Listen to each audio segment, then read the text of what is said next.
Matapos nga po mga idol na ma-trade ng Minnesota Timberwolves si Karl-Anthony Towns sa New York Knicks, may mga nagsilabasang dagdag na detalye nga patungkol dito, kagaya ng sinasabing tunay na rason bakit ito nagawa. Ayon nga po sa kumalat na balita, kinailangan nga po nilang bitawan si Towns dahil kung hindi nila ito gagawin, mapipilitan nga po silang i-trade pareha sina Naz Reid at Nickeil Alexander-Walker dahil sa hawak nitong $228 million.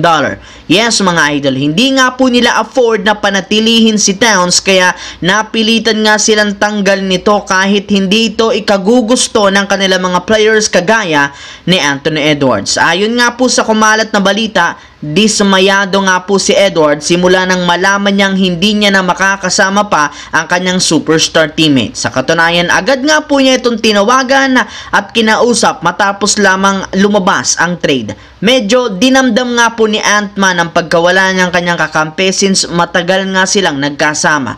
Ngunit alam nga po niya isa itong business decision na ginawa ng Wolves kaya naiintindihan rin naman niya ito. Samantala, isang araw bago ganapin ang media day ng Los Angeles Lakers, puspusan pa rin naman ang workout ng kanilang mga malalaro na excited nga sila dito at mas nakafocus sa magiging laro sa preseason at regular season. Sa katunayan, naihanda na nga po ni Coach JJ Redick ang kanilang bagong rotation sa majority ng kanilang unang laro, especially sa opening game laban sa Minnesota Timberwolves. Ayon dito, plano nga po nila na gumamit ng Twin Tower sa kalagitnaan ng laban sa pagpapalaro ng sabay kina Anthony Davis at Christian Coloco. Sa ganyang klaseng paraan, magkakaroon ng Lakers ng advantage lalo pat pareho nga pong kayang bantayan ni Davis at Coloco si Rudy Gobert ng one-on-one. Mas syempre flexible rin naman ang tandem kumpara sa frontcourt ng Wolves na merong Rudy Gobert at Randle dahil meron silang shooting sa mid-range at maging sa 3-point line. Kaya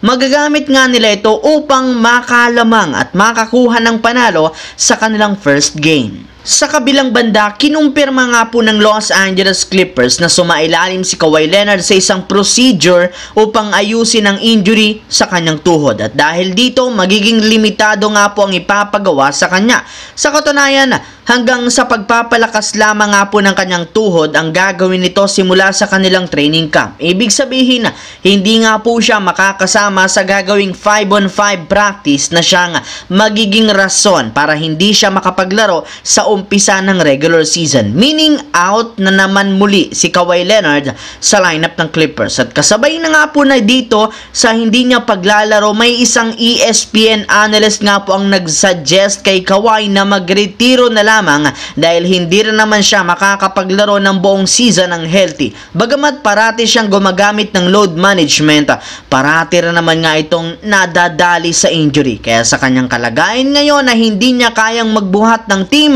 nangangahulugan lamang na oras na nga daw para tapusin ang kanyang NBA career. So yun lamang mga idol ang ating bagong video na ating pinag-usapan ngayon dito. Once again, this is your Jzong TV. Huwag kalimutang mag-like, mag-subscribe, pindutin ang notification bell sa aking channel para lagi kayo maging updated sa mga videos na pinapalabas ko. Isang malaking shoutout sa lahat mga idol. Maraming salamat po.